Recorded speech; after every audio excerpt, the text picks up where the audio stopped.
Merci beaucoup Camille Magnard. On retrouve votre revue de presse internationale sur le site de France Culture et je vais faire réagir le ministre de l'économie Bruno Le Maire à cette irruption de la violence en politique. Vous en avez parlé dans 2 pays européens. Le Monde en parle en France. Je cite Le Monde face aux menaces et aux violences.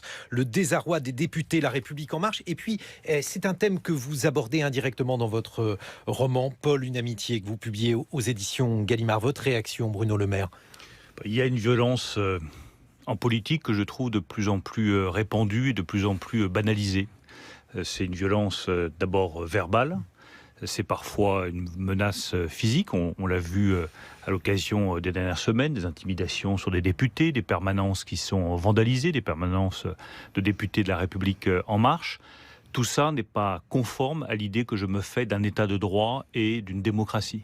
Donc je pense que ce que nous avons oublié depuis des années et des années de penser, c'est qu'est-ce que c'est que la démocratie à un moment où l'information, la pratique politique sont totalement bouleversées par les réseaux sociaux, l'information en direct, les Twitter, les Instagram, les Facebook, tout ce qui permet de diffuser des informations beaucoup plus rapidement. À un moment aussi où il y a une contestation de toute autorité.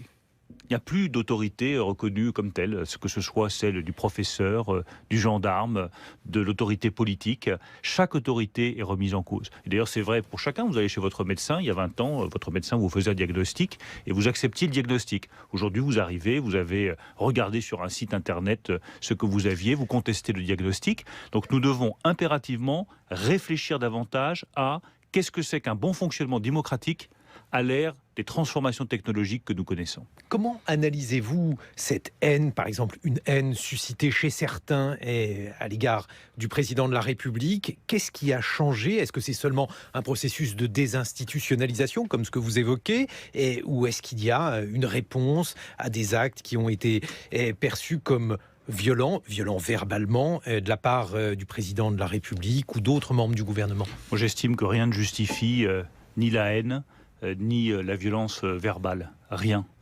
Mais nous devons être en mesure d'inventer des pratiques démocratiques différentes à un moment où les citoyens, en raison de ces transformations technologiques, pratiquent la politique de manière différente. Moi, je considère qu'avoir un quinquennat où tout est décidé dès l'élection du président de la République et de l'élection de sa majorité, et puis ensuite, pendant 5 ans, on estime que nous appliquons le programme sans redonner la parole d'une façon ou d'une autre aux citoyens, ça ne peut plus marcher comme cela. Il est indispensable que les citoyens puissent être davantage consultés. Moi, je suis favorable au référendum d'initiative populaire. Je suis favorable à des amendements citoyens. Pas sur tous les sujets, il faut l'encadrer, il faut prévoir des procédures qui soient cohérentes. En l'occurrence, sur ce que l'on appelle les droits humains, et on a parlé par exemple de la possibilité ou pas de mettre évidemment la peine de mort, ou bien par exemple Mais le mariage pour tous. il ne s'agit pas de défaire tout ce qui a construit notre société depuis des années. Le fait d'abolir la peine de mort est un progrès considérable de la société française, de notre démocratie. Le fait d'avoir institué le mariage pour tous est, à mes yeux, un progrès. Et il ne s'agit pas de revenir en arrière sur cette construction progressive de la société française. Mais ouvrir la voie au peuple sur un certain nombre de sujets sur lesquels les choses ne sont pas encore tranchées. Moi, j'y suis favorable. Permettre, lorsqu'il y a un texte de loi qui est examiné à l'Assemblée nationale, que le privilège des amendements ne soit pas réservé uniquement aux parlementaires, mais que sous une forme ou sous une autre, les citoyens puissent aussi consulter la loi et l'amender, y apporter des modifications. Moi, j'y suis ouvert. Et si le texte de loi que j'ai porté à l'Assemblée nationale sur la croissance et la transformation des entreprises, ça s'est bien passé, c'est parce que pendant des mois et des mois, j'ai consulté les représentants syndicaux, les chefs d'entreprise, les salariés, pour qu'ils complètent la loi, pour qu'ils la modifient. La loi était sur Internet, était sur un site dédié. Il y a eu des dizaines de milliers de connexions. Mais quand les citoyens s'approprient un texte, après, il est davantage accepté. Alors on va revenir là-dessus, mais aujourd'hui le grand débat, il y a tout d'abord eu un grand déballage sur le salaire de Chantal Joanneau, et puis celle-ci, comme vous le savez, Bruno Le Maire, a choisi de renoncer après la polémique sur son salaire. On a l'impression qu'à chaque fois que le gouvernement ouvre un placard, il y a la vaisselle qui tombe en ce moment. C'est toujours un risque de donner la parole et d'ouvrir un débat. Mais je pense que c'est un risque nécessaire. Et je suis convaincu que c'est la bonne solution à la crise que nous traversons. Mais elle a bien fait de démissionner, Chantal Joanneau. C'est son choix personnel. Le Premier ministre a annoncé qu'il y aurait un autre responsable du grand débat qui serait nommé dans les prochaines heures. Nous allons avoir Vous un êtes un homme séminaire dans politique, quelques Bruno instants. Le Maire. Et elle avait un salaire. Alors, il était juste ou injuste. En tout cas, il était antérieur à ce grand débat. Est-ce qu'elle aurait dû tenir? J'ai par exemple sous les yeux une interview de Chantal Joanneau du 18 décembre. Elle dit « J'adore la pression, la difficulté et la conflictualité ». Et puis, bon, là, il y a une polémique 2 jours après, elle démissionne. C'est son choix. Son salaire, il est fixé avec des règles qui sont des règles qui sont les mêmes pour tous. Peut-être qu'il faut faire plus de transparence sur ces niveaux de salaire. Moi, ça ne me pose absolument aucune difficulté. Ensuite, elle a fait un choix. Ce qui compte pour moi, je vais vous dire très sincèrement, c'est pas la démission de Chantal Joanneau, c'est le succès du grand débat. Je pense que ce grand débat, il est vital. C'est ce qui doit permettre de transformer une crise en nouvel élan pour notre pays. Oui, mais pardonnez-moi, le salaire est important parce que, ou bien, c'est une rémunération justifiée. Dans ce cas-là, c'est un certain nombre de commentaires démagogiques, ou bien il est injustifié. Et alors, dans la République, il y en a qui, comme le disent certains gilets jaunes, se gavent. Et c'est la raison pour laquelle votre réaction par rapport à ce salaire est importante, Bruno Le Maire. Le salaire, il est fixé suivant des règles. Ces règles, elles doivent être transparentes. On peut remettre en cause ces règles. On peut les remettre en cause, on peut en discuter, on peut faire plus de transparence sur les niveaux de salaire dans la haute fonction publique. Moi, ça ne me pose aucune difficulté d'être totalement transparent. Mais le choix de Chantal Joanneau, c'est un choix personnel. Et ce qui compte aujourd'hui, c'est pas le salaire de Chantal Joanneau, la décision personnelle qu'elle a prise. C'est ce qui concerne la nation française tout entière. Le débat sur des sujets aussi fondamentaux que la transition énergétique, la fiscalité ou nos institutions. Et c'est là-dessus, je pense, qu'aujourd'hui, il faut que nous nous concentrions. Et puis, le fait qu'il y ait aujourd'hui une sorte d'absence de légitimité du politique, parce que ça, c'est quelque chose qui concerne à la fois les politiques, les commentateurs de la politique. Vous évoquez une métaphore dans votre roman Paul. Cette métaphore, elle porte sur votre amour de la Formule 1 avec un pilote de Formule 1, Ayrton Senna, qui est mort en course, Bruno Le Maire, et on a l'impression que cet homme distingue le bien conduire quand il s'oublie dans sa voiture, quand il réussit à oublier le fait même qu'il y a un engin, il fait corps avec lui, et puis ce qui relève de la politique. Est-ce que vous vous sentez comme un coureur automobile? Alors, bon, je ne sais pas jusqu'où il faut poursuivre la métaphore, parce que ces gens-là tournent en rond, mais en ce qui vous concerne. Mais Senna détestait la politique. Il a toujours considéré que s'il avait été privé d'un de ses titres de champion du monde de F1, c'était pour des raisons politiques. Mais je ne pousserai pas l'analogie beaucoup plus loin. Moi, je veux juste revenir sur ce que vous dites sur l'autorité, qui est essentielle. Oui, il y a de remise en cause des responsables politiques aujourd'hui. C'est vrai en France, c'est vrai dans tous les pays européens. Mais je pense que ce n'est que la partie émergée de l'iceberg. Ce qui est remis en cause, c'est l'autorité tout court. Ce qui est remis en cause, c'est le fonctionnement démocratique tout court. L'autorité du journaliste politique ou économique, elle est remise en cause aussi. L'autorité du professeur, elle est remise en cause. L'autorité des forces de l'ordre est remise en cause. Les autorités morales, regardez le prix Nobel, remise en cause. L'autorité même du pape est remise en cause en raison des affaires de pédophilie. Donc c'est sur ce sujet-là que nous devons nous interroger. Comment refonder une autorité? Moi, je pense que ça passe d'abord par de l'exemplarité. C'est l'exemplarité qui fonde l'autorité. Je pense que ça passe par plus de transparence. Et je pense que ça passe également par un dialogue beaucoup plus étroit, beaucoup plus régulier, beaucoup plus approfondi avec les citoyens. Si nous n'arrivons pas à établir ce fil direct avec les citoyens, pour les consulter, pour les écouter, pour soumettre à leur jugement nos propositions, ensuite nous décidons. C'est nous qui avons été élus et ce sont les autorités élues qui décident. Mais elles décident après un processus de consultation qui doit être beaucoup plus approfondi que ce que nous avons fait jusque-là. Alors justement, vous parlez d'exemplarité. Moi, je parlais de la vaisselle du placard. Autre placard, celui d'Alexandre Benalla. Est-ce que ça, par exemple, ça n'est pas justement un exemple de 2 poids, 2 mesures? Est-ce que c'est vraiment de l'exemplarité que de découvrir les mouvements, les malversations, ou en tout cas l'activité de cet homme? Je crois que, sans revenir sur cette affaire qui, pour moi, ne mérite pas toute l'encre qui est déversée dessus, je pense que nous devons sortir de cette crise profonde, dont j'ai dit que c'était une crise sociale, mais aussi une crise démocratique, mais aussi une crise de la nation, en réussissant le grand débat qui s'ouvre maintenant. Il doit être serein, il doit être approfondi. Il doit nous permettre de poser des questions fondamentales. Moi, je vais avoir à traiter par définition de la question de la fiscalité. Il faut baisser les impôts des Français. Je le dis depuis des mois et nous avons engagé cette baisse des impôts. Mais il faut accélérer la baisse des impôts parce que la pression fiscale est insupportable pour beaucoup de Français et elle n'est pas efficace du point de vue économique pour nos entreprises. Simplement, si on veut baisser les impôts, il faut qu'on baisse les dépenses publiques. Et si ce grand débat nous permet justement de poser cette équation sur la table en disant quelles dépenses publiques est-ce que vous êtes prête à réduire ? Quelles dépenses publiques ne vous paraissent pas essentielles pour la nation ? De façon à ce qu'on puisse vous rendre l'argent, baisser tels impôts ou supprimer telle taxe, là nous aurons fait œuvre utile. Alors évidemment, on pense à la taxe d'habitation. Et là, j'avoue que j'ai eu vraiment du mal à comprendre pourquoi il y avait ce débat sur la suppression ou non de la taxe d'habitation pour les 20% des Français les plus aisés. Tout d'abord, Bruno Le Maire, va-t-il y avoir une suppression de la taxe d'habitation pour la totalité des Français ? Moi, je souhaite que nous supprimions la taxe d'habitation. C'est ma position depuis pour tous 2017. Les Français ? Avant même que ce choix soit arrêté, j'avais dit en 2017, en septembre très précisément, que je considérais la taxe d'habitation comme injuste et incompréhensible pour beaucoup de Français. Et donc ma proposition était d'aller au-delà des 80% et de supprimer l'intégralité de la taxe d'habitation. Qu'est-ce qui a été proposé par le président de la République dans sa campagne ? La suppression de la taxe d'habitation pour 80% des ménages français. Qu'est-ce qui a été voté ? Cette suppression de la taxe d'habitation pour 80% des ménages français. Il reste 20%. Ce n'est pas les 20% les plus riches, attention, hein.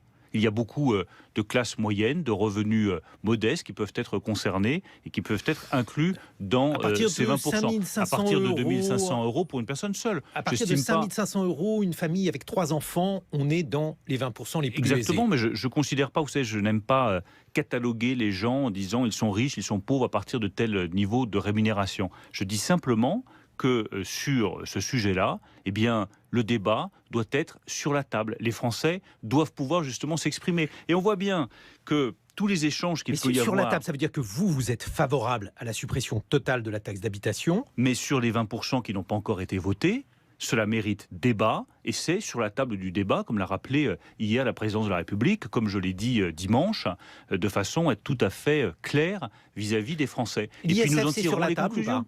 L'ISF, son retour est la partie d'un débat beaucoup plus large sur la fiscalité du capital en France.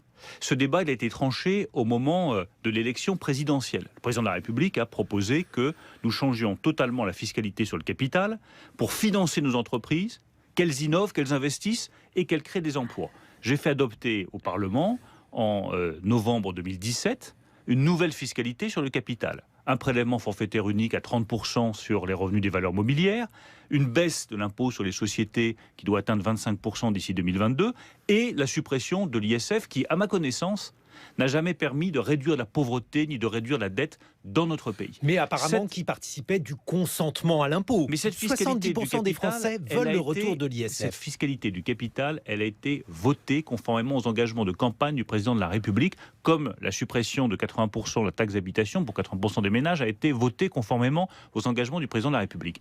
Maintenant, nous avons une évaluation qui est prévue, qui viendra fin 2019 par un comité indépendant de cette fiscalité du capital. La suppression de l'ISF, le prélèvement forfaitaire unique et la baisse de l'impôt sur les sociétés. Je l'ai déjà, cette évaluation. Et donc nous verrons à la fin de l'année 2019 quelle est la conclusion que nous en tirons. Je vais juste vous poser une question là-dessus. Cette évaluation, on l'a en partie, puisque le discours du gouvernement aujourd'hui sur l'ISF consiste à dire il y a...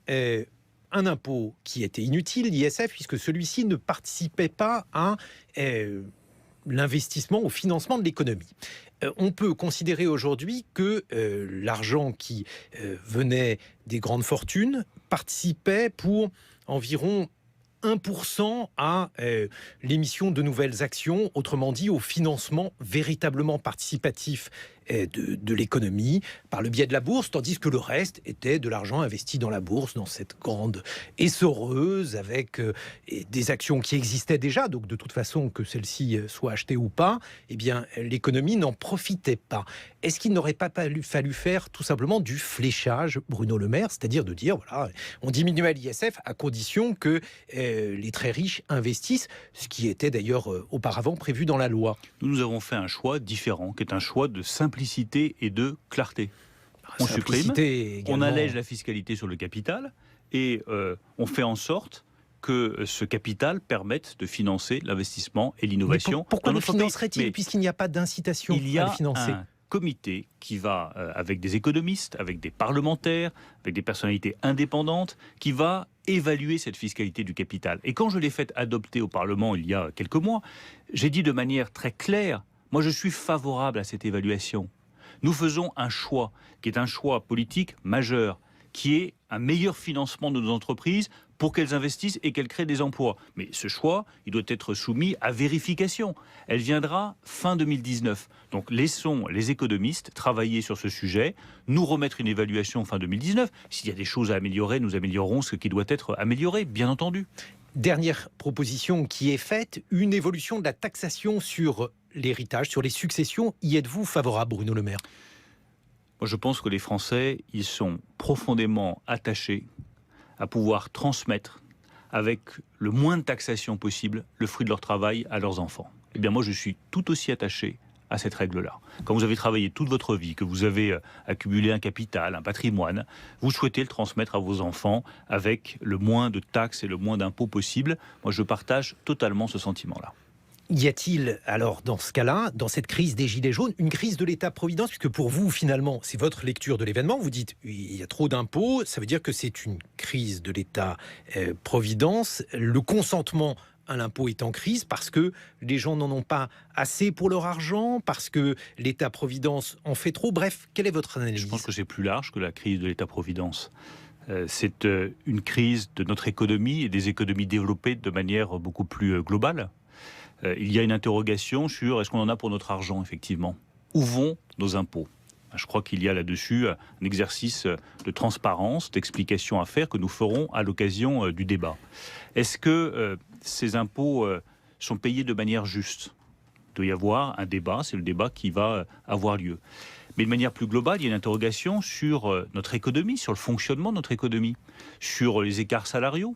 Vous avez des millions de personnes qui ont manifesté ou qui indirectement ont manifesté pour dire écoutez, nous on travaille et on s'en sort pas. Et on trouve ça injuste. Et moi je partage profondément ce sentiment d'injustice.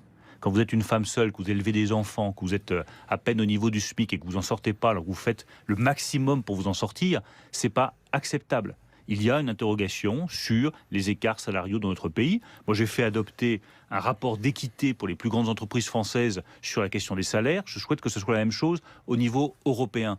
Mais la crise actuelle doit nous permettre de remettre d'aplomb le sens de notre modèle économique, aussi bien sur la redistribution que sur la rémunération des salariés. Bruno Le Maire, ministre de l'économie. On se retrouve dans une vingtaine de minutes. On évoquera à nouveau les réformes économiques et la politique du gouvernement. Et puis, votre roman qui est publié aux éditions Gallimard, Paul, le récit d'une amitié. Il est 8h sur France Culture. Il est 8h16 sur France Culture. Allez, tiens, une citation. Depuis l'élection présidentielle de 2017, la France a retrouvé sa crédibilité. Elle ne la conservera que si la transformation économique engagée par le président de la République se poursuit au même rythme. C'est une citation, plus exactement un extrait de l'ouvrage, du roman que publie Bruno Le Maire, ministre de l'économie. Paul, une amitié aux éditions Gallimard. Bruno Le Maire est notre invité. On le retrouvera dans quelques instants avec un billet politique. Frédéric Seyss, bonjour. Bonjour Guillaume, bonjour à tous. Sur un rassemblement. Le Rassemblement national qui est bien silencieux. Pourquoi ?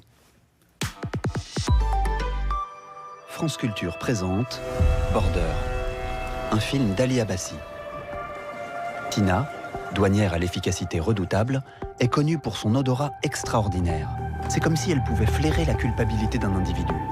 Mais quand Vore, un homme d'apparence suspecte, passe devant elle, ses capacités sont mises à l'épreuve pour la première fois. Tina sait que Vore cache quelque chose, mais ne sait pas quoi. Pire encore, elle ressent une étrange attirance pour lui. Border prit un certain regard au dernier festival de Cannes, aujourd'hui au cinéma. Un film France Culture. 8h17. Les matins de France Culture. Guillaume Erner. Le billet politique, Frédéric Seyss, le Rassemblement national en embuscade. Et dans ce grand fracas, elle se tait depuis, dans ce grand désordre, elle se cache. Où est passée Marine Le Pen depuis plusieurs semaines? Alors que le quinquennat traverse sa plus grave crise, avez-vous vu la finaliste de la dernière présidentielle au journal de 20h? L'avez-vous vu participer à une manifestation des Gilets jaunes? L'avez-vous vu organiser des meetings? Rien de tout cela. Marine Le Pen a décidé de jouer la contre-programmation, de laisser les uns et les autres s'égosiller.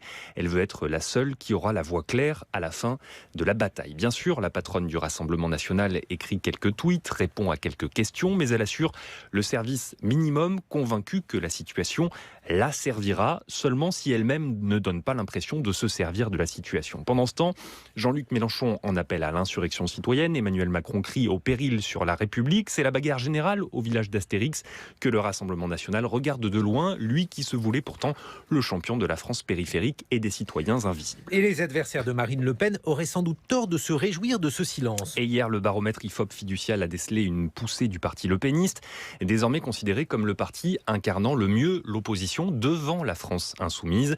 À la mi-décembre, le RN avait aussi dépassé la République en marche pour les élections européennes, toujours selon l'IFOP. Alors bien sûr, les sondages varient et bien folles qui s'y fient. Il n'empêche que Marine Le Pen et les siens abordent 2019 en dynamique. Ils viennent de recruter un ancien ministre du gouvernement, Nicolas Sarkozy. Thierry Mariani rejoint officiellement le Rassemblement national. Certes, cet élu du Vaucluse n'a jamais été un centriste pro-européen, mais ce transfert en dit long sur le sens du vent. La boussole, elle, en revanche, tourne dans tous les sens en ce moment de confusionnisme politique où tout le monde se soupçonne de faire le lit du fascisme. Curieusement, seul le Rassemblement national, tout à sa discrétion, sort indemne de cette accusation. Marine Le Pen se contente de tweeter sur le droit des manifestants.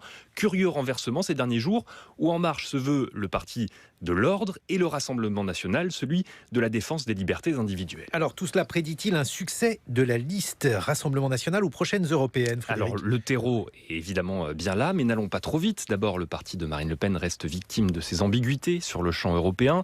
Jusqu'où veut-il détricoter l'Union? Jusqu'où veut-il découdre les traités successifs, ceux de l'euro, de la libre circulation, du droit européen? Quand l'échéance approche et qu'il faut sortir du flou, les ennuis commencent, comme on l'a vu lors du débat de la présidentielle dernière. Ensuite, la frange la plus anti-macroniste des Gilets jaunes ira-t-elle voter tout simplement aux européennes? Rien n'est moins sûr, c'est l'élection qui suscite traditionnellement le moins de mobilisation. Autre question, y aura-t-il une liste de candidats Gilets jaunes aux européennes? Dans cette hypothèse, le Rassemblement national pourrait y perdre, comme d'autres partis d'opposition, quelques bulletins de vote. Alors Marine Le Pen accélère, elle lancera ce dimanche sa campagne en présentant la tête de liste du RN, Jordan Bardella, 23 ans, visiblement bien décidé à ce que la stratégie du silence de cet hiver fasse du bruit dans les urnes au printemps. Merci Frédéric Seyss, vous restez avec moi, nous sommes en compagnie du ministre de l'économie Bruno Le Maire. Une réaction à ce que Frédéric Seyss vient de dire?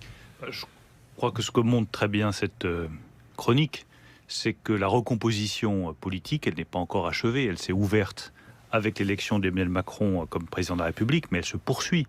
Et derrière les partis, il y a des idées. Il faut juste que chacun comprenne bien et mesure bien quelles sont les idées qui sont derrière ces partis qui progressent. Et à mes yeux, il y a aujourd'hui 3 blocs politiques en France. Il y a un bloc anticapitaliste. Il y a un bloc nationaliste autour du Rassemblement national. Et puis, il y a le bloc auquel j'appartiens, qui croit à l'économie sociale de marché, à la construction européenne et à la nation française. Que chacun fasse ses choix. Mais vous voyez bien que cette recomposition, elle est très différente de ce partage droite-gauche auquel nous nous sommes habitués pendant des décennies et qui est désormais totalement obsolète. Il faut juste faire son choix. Est-ce qu'on est pour une économie anticapitaliste qui se traduira par plus d'impôts, plus de dettes, plus de prélèvements obligatoires? Est-ce qu'on est du côté des nationalistes qui refusent la construction européenne et puis nous serons tout seuls face à la Chine et face aux États-Unis dans la guerre commerciale qui s'ouvre? Ou est-ce que, comme j'y crois profondément, et c'est le sens du choix que j'ai fait en mai 2017, on estime que la France doit être leader de la construction européenne et doit être leader dans une économie mondiale où elle a tout pour réussir. Alors retenons votre hypothèse, Bruno Le Maire. Imaginons par exemple qu'il y ait 3 blocs. Si la République en marche et ses alliés parvient à faire 30-35%, comment gouverne-t-on un pays avec une situation finalement de minoritaire? Mais toute la difficulté, elle est là, c'est de rassembler le plus possible et que chacun, une fois encore, fasse ses choix par rapport à ces 3 blocs politiques que je définis. Ça, on a bien compris. Et ensuite, être capable d'être à l'écoute de ceux qui appartiennent à d'autres formations politiques, tous ceux qui, aujourd'hui, ont manifesté en disant on ne s'en sort pas avec nos salaires et nos niveaux de rémunération. La réponse que nous apportons, que nous avons commencé à apporter et que nous voulons renforcer dans les mois qui viennent, c'est un travail qui paye plus. Les heures supplémentaires, les heures sub défiscalisées, l'intéressement. Ça, c'est bien pour ceux qui travaillent déjà, pas pour les chômeurs. Oui, mais c'est une première réponse qui est de dire tous ceux qui travaillent vont vivre mieux, ils auront un meilleur salaire. Et ceux qui ne travaillent pas. L'autre réponse, c'est une indemnisation du chômage qui soit plus efficace, un système de formation, de qualification qui permette à chacun... Une indemnisation du chômage plus efficace. Oui, moi, je pensais que c'était plus juste, plus efficace. Plus vous voulez dire moins incitative. Plus juste et plus efficace, c'est-à-dire qui permettent au plus grand nombre de demandeurs d'emploi de retrouver rapidement un emploi, puisque le drame français aujourd'hui, la singularité française en Europe aujourd'hui, c'est que nous gardons un taux de chômage plus élevé que celui de nos grands partenaires. Moi, j'avais cru comprendre que les chômeurs allaient être moins indemnisés, Bruno Le Maire. Mais l'idée, c'est pas d'indemniser moins, l'idée, c'est d'indemniser mieux. C'est très différent. Est-ce que c'est pas seulement un effet de langage? Non, c'est pas un effet de langage. Ça veut dire tout simplement regarder la question de la permittence, de la manière dont sont indemnisés ceux qui sont en travail à temps partiel ou ceux qui sont en permittence. Les règles sont pas forcément les mêmes. C'est pas forcément ce qui est plus efficace. C'est pas forcément ce qu'il y a de plus juste. Et c'est tout cela qu'il faut regarder maintenant. Frédéric Seyss, une réaction. Les 3 blocs que vous évoquiez à l'instant, Bruno Le Maire, ils se distinguent aussi au niveau européen dans les différents pays. Et on a entendu le gouvernement italien, plus précisément le vice-premier ministre italien, Luigi Di Maio, s'adresser aux Gilets jaunes en leur disant « ne faiblissez pas ». Il les a clairement encouragés. Est-ce que le gouvernement français peut se laisser dire cela sans réagir? Je pense qu'il est urgent que nous retrouvions l'esprit d'unité européen.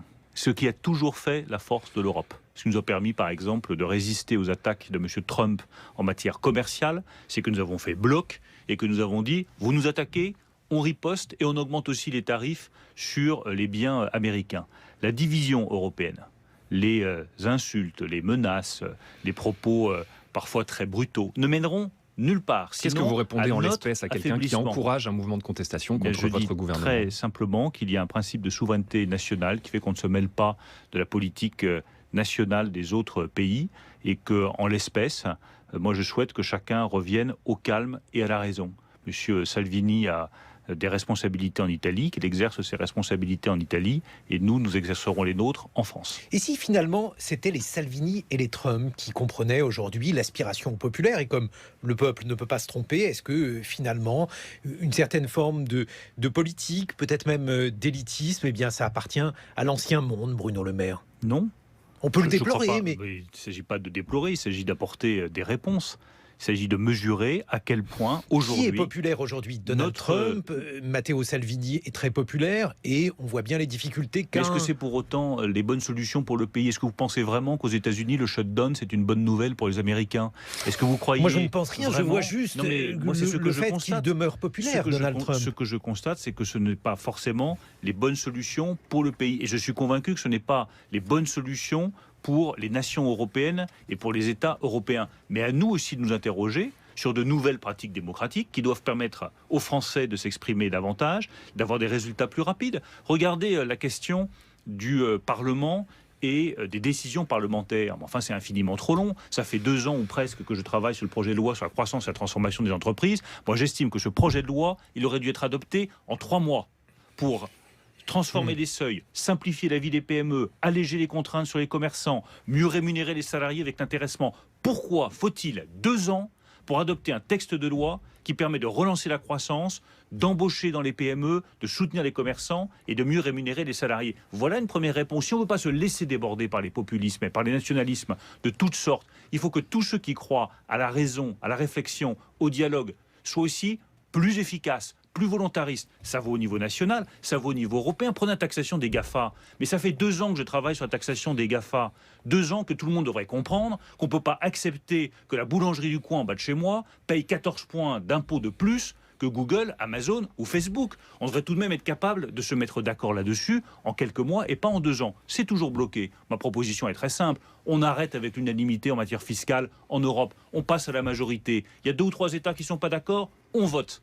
Et ensuite, sur la base de ce vote, on décide. La vraie réponse à la montée des populismes et des nationalismes partout dans le monde, c'est la capacité à décider, remettre du leadership, montrer qu'on est capable d'obtenir des résultats dans des délais qui sont rapides. Tout est trop long, tout est trop lent, ça nourrit les impatiences des peuples. Frédéric Seyss. Alors justement, il y a une contradiction en vous écoutant, c'est-à-dire que tout à l'heure, vous nous dites que l'ISF est un impôt inutile, qui fait plutôt fuir le capital, qui fera aller les capitaux ailleurs qu'en France.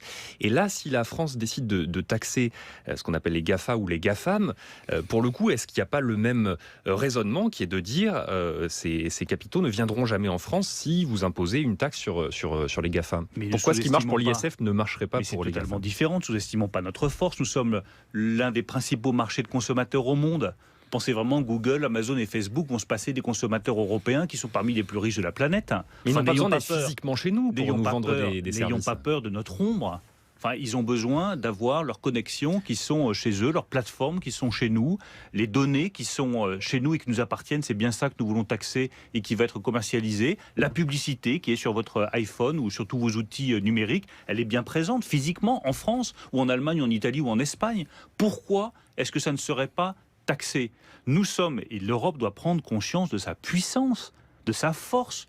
Nous ne sommes pas un continent à la dérive. Nous sommes l'une des premières puissance commerciale au monde. Nous sommes une grande puissance technologique. Nous avons des moyens considérables. Nous sommes un marché attractif et vital pour ces grands géants du numérique. Nous ne demandons pas de stigmatiser les uns ou les autres. Nous disons juste chacun paye ses impôts de manière juste et de manière équitable. Et je ne me résignerai jamais, jamais, jamais à ce que les plus grandes entreprises, les plus grandes multinationales de la planète payent 14 points de moins d'impôts que n'importe quelle PME française. Bruno Le Maire, il y a un acte 9, je crois, des Gilets jaunes qui est prévu pour samedi prochain. Comment faire pour que tous les samedis, il y ait donc ces Gilets jaunes dans la rue? Est-ce que c'est tenable politiquement? Est-ce que vous pensez que le gouvernement peut subsister avec une telle mobilisation? Le gouvernement, il a tendu la main.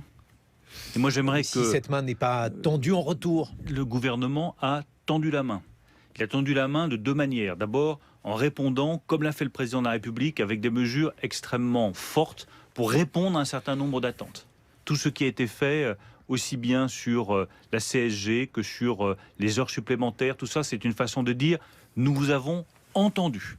Et nous vous apportons des réponses très concrètes. Vous les avez entendues, mais apparemment pas compris, puisqu'il... Il a répondu d'une deuxième manière en disant on se met autour de la table, on discute, nous débattons sur tous les sujets de la transition écologique aux institutions en passant par la fiscalité et la dépense publique. Moi j'appelle chacun à revenir à la table de discussion. Une société se construit dans le dialogue. Une société se construit par les échanges et par le débat qui s'ouvre maintenant. On vous suit tout à fait, mais pour le dialogue, il faut être deux. Si, par exemple, une partie de ces manifestants considère que vous n'êtes pas l'interlocuteur adéquat, qu'il n'y a pas de légitimité, parce que, encore une fois, ce qui est posé, c'est la question de la légitimité. Mais la légitimité, elle a été tranchée. Je sais bien que certains voudraient la remettre en cause et qu'ils ont du mal à admettre qu'il y a eu un vote en mai 2017, mais il y a eu un vote. Il y a eu l'élection d'un président de la République et l'élection de parlementaires. Il se trouve que moi-même, j'ai été élu en juin 2017 parlementaire de la première circonscription de l'Eure. C'est une légitimité qui s'appelle la légitimité populaire. Donc cette légitimité-là, elle n'est pas contestable, sauf à vouloir remettre en cause les fondements même de notre démocratie. Est peut-être le cas. Mais vous parlez des dizaines de milliers de personnes qui défilent. Moi, je pense aussi aux millions de Français qui n'ont pas accès aux micros, aux caméras, aux studios de télévision, et qui aujourd'hui voudraient le retour au calme, qui aujourd'hui souhaiteraient... Est-ce que vous trouvez justement que les médias en ont trop fait par rapport à ça ? Et reprendre leur activité. Est-ce que vous trouvez que les médias en ont trop fait ? Je voudrais m'exprimer au nom de ces millions de Français qui n'ont pas voix au chapitre et qui voudraient le retour au calme et le retour à la discussion. Vous entendez aussi ceux qui ne manifestent pas, pour reprendre une phrase de votre ancien mentor Dominique de Villepin. J'entends tous ceux qui n'ont pas forcément voix au chapitre, qui vont travailler le matin, qui se disent simplement il serait peut-être temps qu'on se remette à travailler et à discuter et qu'on retrouve la paix dans notre pays. Vous évoquiez à l'instant les mesures qui ont été consenties par le gouvernement pour calmer cette fronde des Gilets jaunes. Vous êtes aussi, vous, le ministre qui doit ensuite aller à Bruxelles, évoquer le budget français et subir parfois le courroux de vos partenaires européens, ministre des Finances des des autres pays qui sont très attentifs pour certains à la bonne tenue des comptes publics et notamment aux 3% qui sont compris dans les traités européens. Les 3% qui seront dépassés, c'est déjà acquis pour l'an prochain, pour le budget de 2019. Qu'est-ce que vous leur dites à ces homologues-là qui sont très attentifs à ça? Vous leur demandez de la compréhension, de l'empathie pour la situation française? Non, la compréhension et l'empathie, malheureusement, c'est pas très répandu autour de la table des ministres des Finances. Tiens donc. En revanche, je leur rappelle que nous sommes rigoureux, que nous avons respecté nos engagements européens, c'est la première fois depuis 10 ans, et nous le faisons parce que c'est l'intérêt du pays. Et je leur rappelle qu'en 2019, si on retire le CICE, la transformation du crédit d'impôt en allègement de charges, nous respectons nos engagements européens. Et je leur rappelle également que nous avons engagé depuis maintenant 18 mois, et nous allons poursuivre, une transformation économique en profondeur du pays, transformation du marché du travail, transformation de la fiscalité du capital, l'indemnisation du chômage demain, la réforme des retraites ensuite. Donc tout ça montre que nous sommes dans un mouvement de transformation économique en profondeur du pays. Et je pense que c'est de nature à rassurer nos partenaires européens. Dans votre roman, Paul, parce que vous publiez un roman intitulé Paul, une amitié, c'est une histoire émouvante. Vous racontez la fin de l'un de vos amis, Bruno Le Maire, mort d'un cancer. Et cet ami vous dit, tu sais, je me shoot à BFM TV. Quand je ne dors pas, un shoot de BFM TV. Cette nuit, je t'ai vu en retransmission avec Bourdin. Tu es toujours bon avec Bourdin. Tu pourrais être plus offensif, mais tu étais bon. Quel est le rôle, justement, selon vous, des médias, de BFM, qui a été beaucoup incriminé, à tort, à raison, dans cette crise des Gilets jaunes? On dit, par exemple, que Emmanuel Macron est particulièrement mécontent de la manière dont BFM a restitué cette crise. Et puis les Gilets jaunes sont mécontents aussi de la manière dont BFM restitue cette crise. Votre point de vue, Bruno Le Maire? Eh bien, mon point de vue, c'est que c'est aux médias de s'interroger eux-mêmes sur la façon dont ils couvrent les événements, sur la déontologie. Mais ce n'est pas aux responsables politiques d'aller dire aux médias ce qu'ils doivent dire ou la manière dont ils doivent se comporter. Moi, je crois profondément dans une démocratie à la séparation des pouvoirs. Je ne commande jamais les décisions de justice. Je laisse les médias libres de faire leur examen de conscience en se disant est-ce qu'on a été honnête ou pas suffisamment.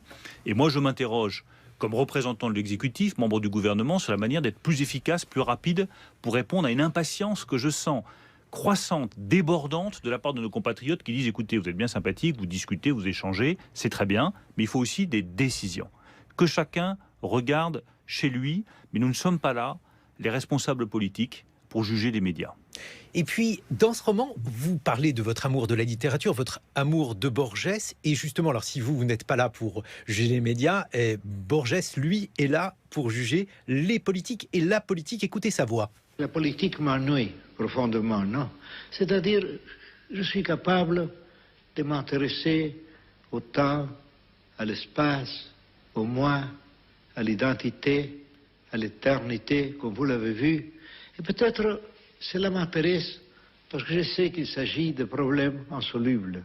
Mais quant à des solutions immédiates, je n'ai aucune à offrir, même en matière littéraire. La voix de José-Louis Borges, le grand romancier argentin. Votre point de vue, Bruno Le Maire? Je trouve d'abord que c'est un extrait absolument merveilleux, mais ça ne retire rien à ma foi dans la politique. Je pense que la politique, c'est un engagement formidable. Je crois que la politique peut beaucoup, elle peut énormément, mais elle doit pouvoir maintenant différemment. C'est en rassemblant les uns et les autres, c'est par la conviction que l'on construit l'autorité, et certainement pas par de l'autoritarisme. On doit penser différemment la pratique politique pour qu'elle garde toute son efficacité. Mais certains vous disent la politique c'est dépassé, les Français peuvent plus supporter les politiques. Moi j'estime que c'est un engagement qui est noble, qui est utile et qui est efficace. Pourtant, tous les sondages montrent un désintérêt de plus en plus grand, une colère, une haine vis-à-vis des politiques. Vous aimez la littérature, vous avez fait Normal Sup, vous pourriez enseigner, vous pourriez écrire. Pourquoi s'embêter en politique, Bruno Le Maire? Parce que je crois à la politique. Parce que je crois fondamentalement, et encore plus aujourd'hui, à un moment où on voit bien que, au-delà de la crise actuelle, qu'est-ce qui menace? La disparition du projet européen, l'éclatement de la zone euro si nous ne sommes pas capables de rassembler nos économies, la montée de nationalismes qui ne mèneront qu'à plus de malheur en Europe. Il savait tout ça, Borges, mais il n'avait pas envie de faire de la politique. Que dans ces moments qui sont des moments exceptionnel, extraordinaire dans notre histoire, qui est dans le fond un grand bouleversement. Nous sommes dans ces moments de passage qui se traduisent toujours par de la violence, de l'inquiétude, beaucoup de brouillard. Ce sont des moments de transition historique entre deux périodes historiques que nous sommes en train de vivre. Mais il n'y a rien de plus beau, il n'y a rien de plus noble à mes yeux dans ces moments de transition historique que d'exercer sa responsabilité politique en essayant tout simplement de faire le mieux possible. Alors évidemment, il y a des échecs. Évidemment, parfois, on n'y arrive pas. Évidemment, parfois, on se désespère parce qu'on se dit que c'est trop long. Prenez la taxation des géants du numérique. C'est un travail harassant. Parfois, on se dit, mais comment ça se fait qu'on n'arrive pas à obtenir de résultats? Mais tous les matins, je me lève en me disant, dans cette période-là, il n'y a rien de plus beau et rien de plus utile que de faire de la politique, c'est-à-dire essayer de servir au mieux ses compatriotes. Frédéric Seyss. En vous entendant parler de votre livre, je me posais une question de calendrier littéraire, c'est-à-dire sortir un livre en même temps que Michel Houellebecq, que le nouveau Michel Houellebecq, c'est de l'inconscience ou de la présomption? Il n'y a absolument aucun calcul, c'est aussi simple que ça. Il se trouve que je suis très lié avec Michel Houellebecq. Nous nous voyons régulièrement, nous échangeons régulièrement sur la littérature, sur la situation actuelle. Je savais depuis très longtemps qu'il allait sortir ce livre. Mais moi, j'ai écrit ce livre quand je pouvais l'écrire, c'est-à-dire pendant mes vacances d'été. Il sort dans un calendrier dans lequel il n'y a absolument aucun calcul. Et puis j'ai toujours considéré que dans la littérature, il y avait de la place pour tout le monde. Il parle d'ailleurs beaucoup de votre région d'élection, la Normandie, et des agriculteurs. Dans l'heure, il y a eu beaucoup parlé ensemble. Nous avons eu des échanges très longs sur les agriculteurs, puisque j'ai été ministre de l'Agriculture pendant 3 ans, que je n'ai jamais caché mon amour profond pour le monde paysan et pour le monde agricole, auquel je reste très attaché. Et nous avons eu des échanges très long avec Michel Houellebecq sur cette question des agriculteurs, le sentiment qu'ils ont de déconsidération, le besoin qu'il y a de les remettre au centre de la vie sociale, de la vie économique de notre pays. Vous avez fait partie des sources de Michel Houellebecq, c'est ce que vous nous dites? Les sources, non, mais nous avons eu des échanges ensemble longs sur cette question de l'agriculture en France. Oui. Et qu'avez-vous pensé de Sérotonine, autrement dit? Je ne l'ai pas encore lu, mais oui, je pars pour Lyon dans quelques instants et je le lirai dans le train. Au-delà de cela, lorsqu'on voit le paysage politique français, est-ce que vous pensez, Bruno Le Maire, que finalement cette volonté de renouvellement de la politique, cet ancien monde, bref, le monde des paysans que vous évoquez, le monde des perdants, parce que Emmanuel Macron a donné l'impression, en tout cas, qu'il oubliait les perdants, et une société est faite de beaucoup de gens qui ne sont pas des premiers de cordée. Est-ce que c'est ça la marche qu'a raté le gouvernement? Je pense en tout cas que dans les mois qui viennent, l'un des enjeux pour nous est de montrer que les transformations que nous portons, économiques, sociales, fiscales, elles bénéficient à tous les Français, sans exception. Mais et ça, c'est ce que vous dites, peut-être êtes-vous sincère oui, mais là-dessus, ce sont des choses aussi ne... très concrètes. Quand je supprime la taxe à 20% sur l'intéressement, c'est effectif à partir du 1er janvier de cette année. C'est une façon de dire, voilà, tous ceux qui travaillent, qui ont des salaires modestes, moi je souhaite que leur salaire soit meilleur, et l'intéressement est une façon d'avoir un meilleur salaire. Quand je propose le rapport d'équité sur les écarts salariaux, c'est le meilleur de dire, moi, si les écarts salariaux sont trop importants, je pense que c'est une mauvaise direction. Ça rejoint d'ailleurs la question européenne. Moi je crois que l'Europe, dans un monde qui est aujourd'hui pris en tenaille entre les États-Unis et la Chine, peut proposer un autre modèle. Elle peut être une solution pour un monde qui est en train de céder de plus en plus à l'autorité, à la violence et au rapport de force. L'Europe doit proposer un modèle de culture, un modèle de démocratie et un modèle de développement économique différent qui lutte contre la montée des inégalités. Un système économique dans lequel il y a toujours plus d'inégalités, il est voué à l'échec. C'est ce que l'Europe doit porter. Merci Bruno Le Maire.